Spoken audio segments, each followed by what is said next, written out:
మీ పేరు? లావణ్య. ఏపీలో ఎలక్షన్స్ ఉన్నాయి ఏప్రిల్‌లో. సో, ఏ పార్టీ అధికారంలోకి వస్తది అనుకుంటున్నారు? జనసేన. ఎందుకు జనసేన అనుకుంటున్నారు?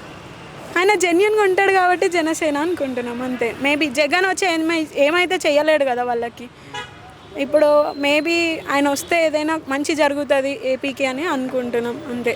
యూత్కి కూడా ఏమైనా డెవలప్మెంట్ చేస్తాడని మెయిన్గా. ఎందుకంటే యూత్ నుంచే ఎక్కువ ఆయనకి ఫ్యాన్ బేస్ ఉంది, అంతా యూత్ సపోర్ట్ ఎక్కువ ఉంది. అంటే పార్టీ పెట్టి 10 సంవత్సరాలైన ఎమ్మెల్యే కూడా గెలవలేదనే విమర్శ ఉంది కదా, దానికి ఏం చెప్తారు? అంటే పార్టీ పెట్టి అంటే సపోర్ట్ ఇప్పుడు వెనక నుంచి వెన్నుపోటు పొడిచేటోళ్ళు చాలామంది ఉంటారు కదా. మేబీ ప్రతిసారి టీడీపీతో పొత్తు పోవడం తప్ప సింగిల్గా ఎప్పుడు నిలబడ్డ గెలవట్లేదు అన్న ధైర్యం లేదనుకోవచ్చు. అంటే సింగిల్గా గెలవలేడని కాదు, సింగిల్గా గెలవకపోతే అంతమంది ఫ్యాన్స్ని ఆయన ఒక్కడి కోసం అంతమంది జనాలు అయితే ఉండరు కదా. తెలంగాణలో ఉన్నారు, ఈవెన్ దో ఏపీలో కూడా అంతే ఉన్నారు. ఆయనకి తెలంగాణలో కొల్లాపూర్లో అంటే ఆ బర్లకు వచ్చిన ఓట్లు కూడా జనసేన పార్టీ టోటల్కి పడలే కదా అన్న విమర్శ కూడా ఉంది కదా, దానికి ఏం చెప్తారు?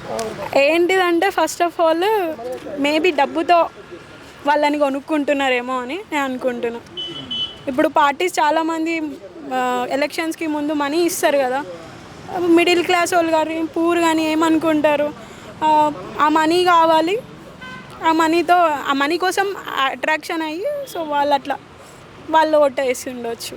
వాళ్ళ పార్టీ సైడ్ ఎక్కడైనా ఇప్పుడు వార్డ్ లీడర్స్ ఉంటారు, కార్పొరేటర్స్ ఉంటారు, వాళ్ళు ఏమైనా టెక్నిక్స్ యూజ్ చేసి ఉండొచ్చు. అంతేగాని ఇప్పుడు అలా అంటే జనసేన కూడా చేయొచ్చు కదా.